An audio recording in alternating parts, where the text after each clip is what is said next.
Thank you. Good morning, everybody. Good morning, students. Good morning, esteemed colleagues.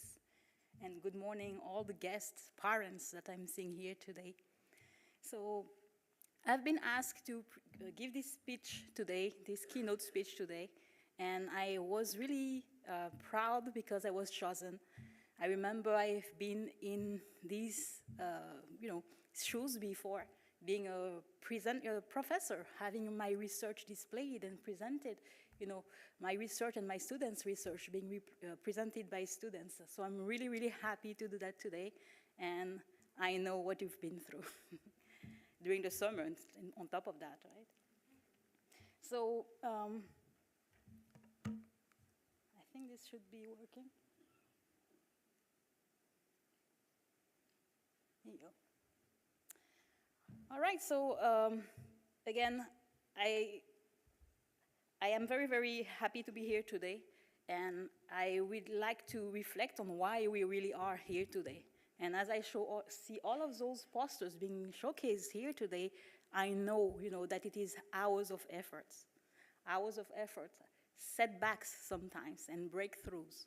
And I know that if you are a student here today with us presenting, you really should feel proud of yourself, right? Proud, because you are not only learning about science, about mathematics, about technology, about cybersecurity, right? But you're also making sure that you are part of the future, that you're making the field advance and ready for our society to use.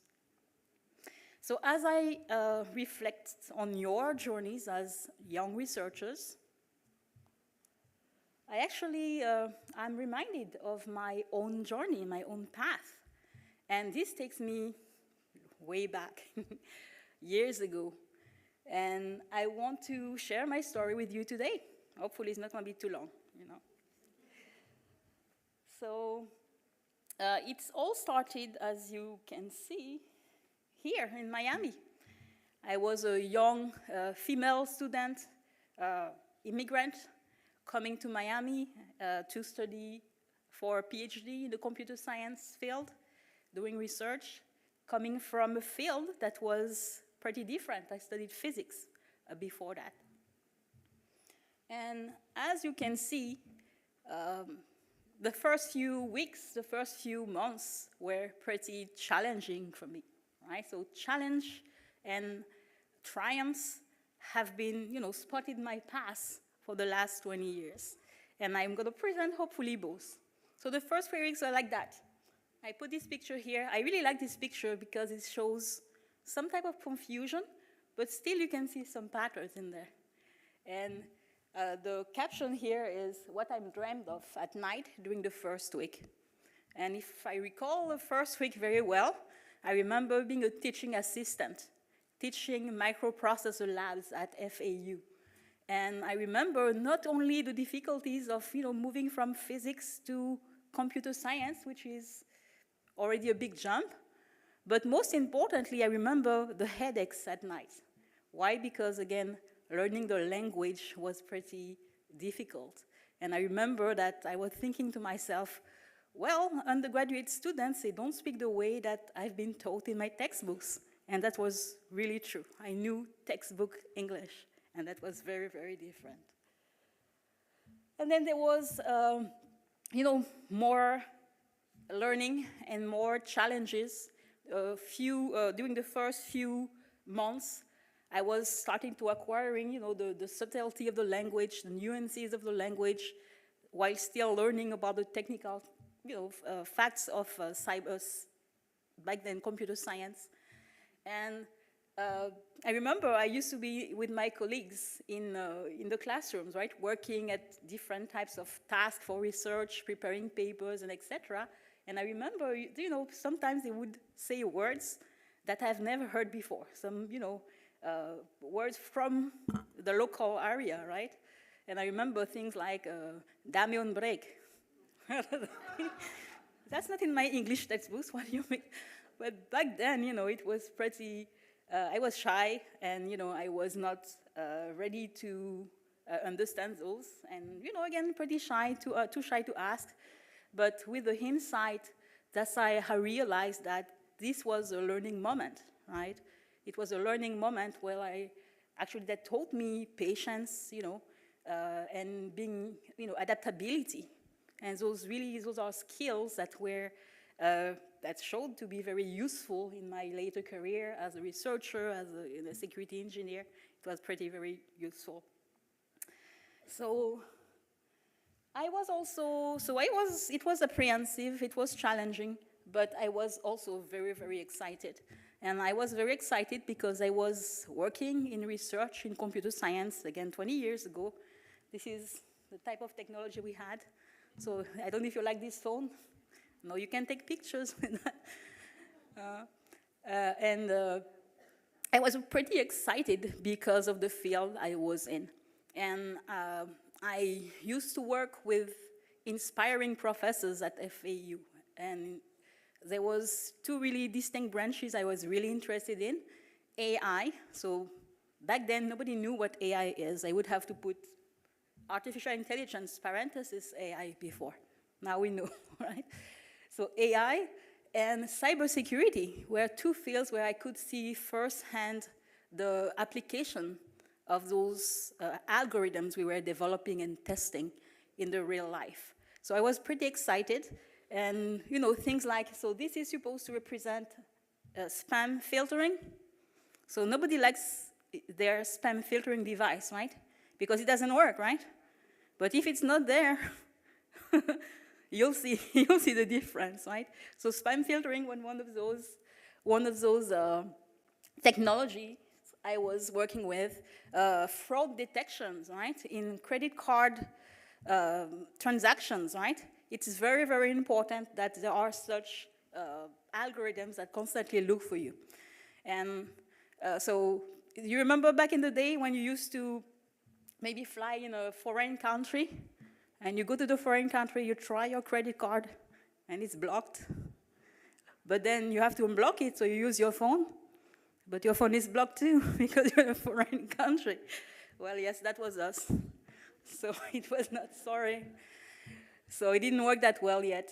But nowadays, obviously, things have changed, and I'm happy to have been part of how those technologies have evolved, right? So this is for the young people here. I know what this is.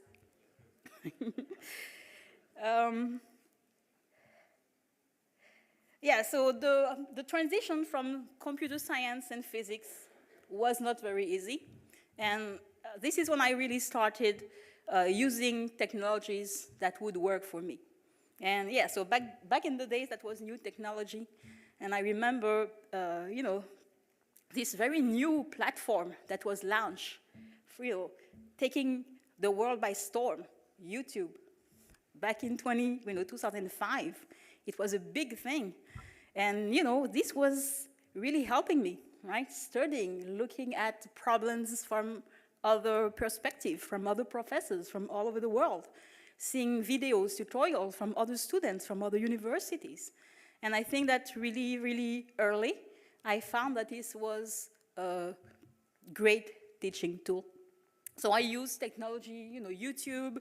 I remember being a very early adopter of Amazon.com, this small company that used to sell books, right? Books and textbooks. And for students like me, small budget, we were able to have very good prices on international books. So this was also, using technology, right?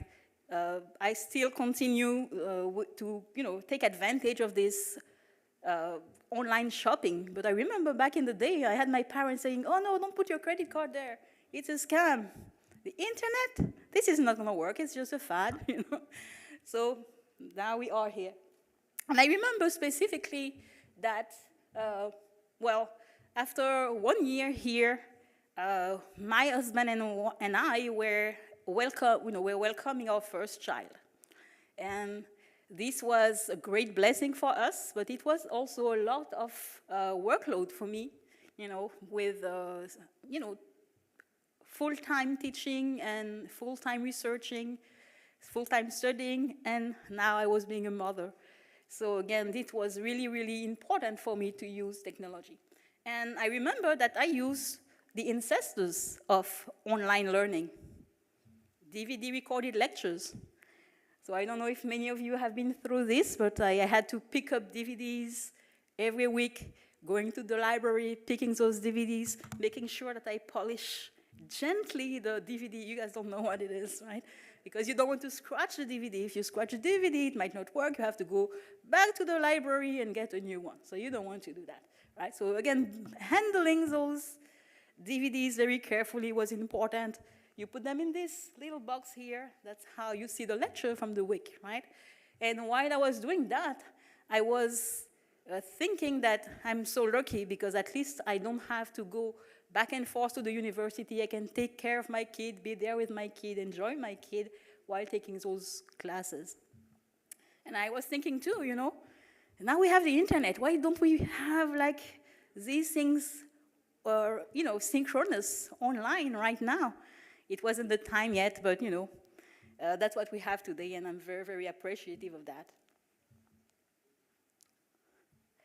And this is how, you know, dealing with difficulties, again, scratch DVDs, you know, malfunctioning DVD players, you know, having questions that you really press to ask, but you still have to wait and, you know, send an email to a professor. And this is how I build, you know, my resilience. So, resilience. So for me, resilience is something that you cannot learn from books. You cannot learn from talks. You have to really forge it through your experience. And you forge it through your experience, but you also need, very important, to have a positive mindset. I always see the glass half full. You know, even if it's like just a little bit at the bottom, it's still half full for me, right? There's still hope. So having a positive mindset is important, and also it was very important to have a passion for your goals. Establishing goals is great, but if you don't have a passion for it, it's not going to work that well. And finally, to support all of that, so it was supposed to be like more like a pyramid type of picture. So to support all of that, at the bottom you see that I think that support from mentors, family members, and friends are very, very important. And you have to have this. That's an actual picture from 20 years ago, and not from an iPhone. So it was a pretty good camera, pretty cheap too, but pretty good camera. And so actually, I snapped this picture because I remember it was a late night, feeding my baby and working on a research paper.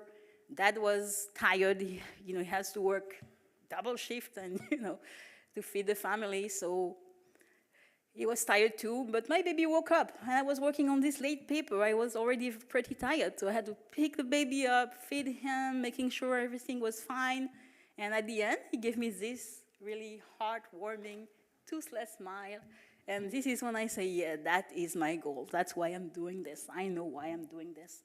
I want to make sure that him and his generation has the best society that we can provide them. And I know that technology is a part of that.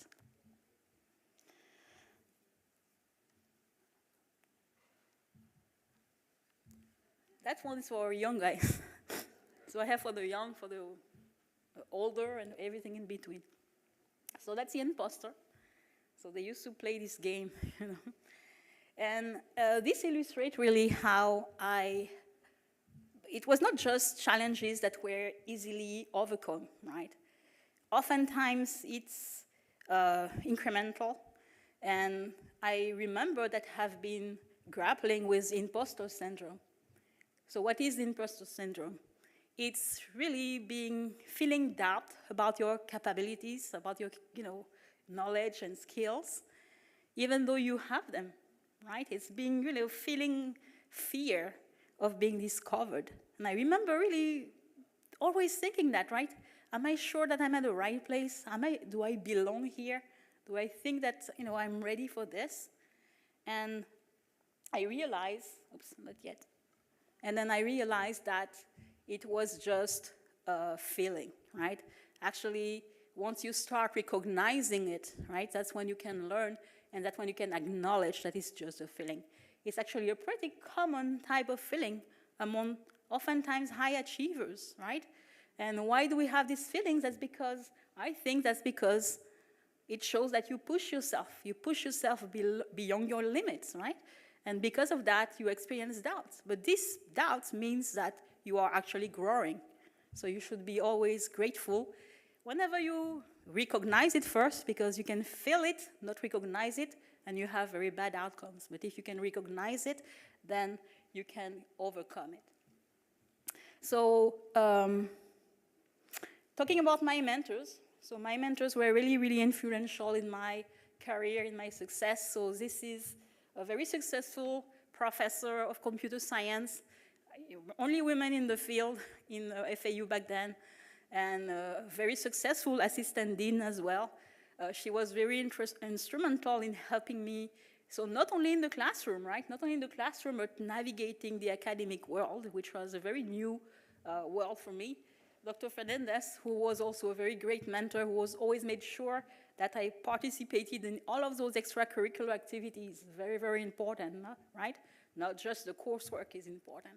Always making sure that I was participating in conferences, journal papers, writing grants, and etc. So I am really, really grateful from them. So that's a challenge, right? So with that, I want to tell you that, as I reflect on the past, the technology, how it has helped me, I also want to look at the future, right? And when I look at the future, what I feel is a sense of excitement, but also opportunities. And, I'm not teaching that to anybody here if you are at MDC now, right? AI, artificial intelligence, is revolutionizing the world as we know it. It is a great step for humanity, for us in history. And so let me go back a little bit here. And I think that the way that we have to see AI is being discussed a lot, and I want to offer you my perspective. So, old school technology.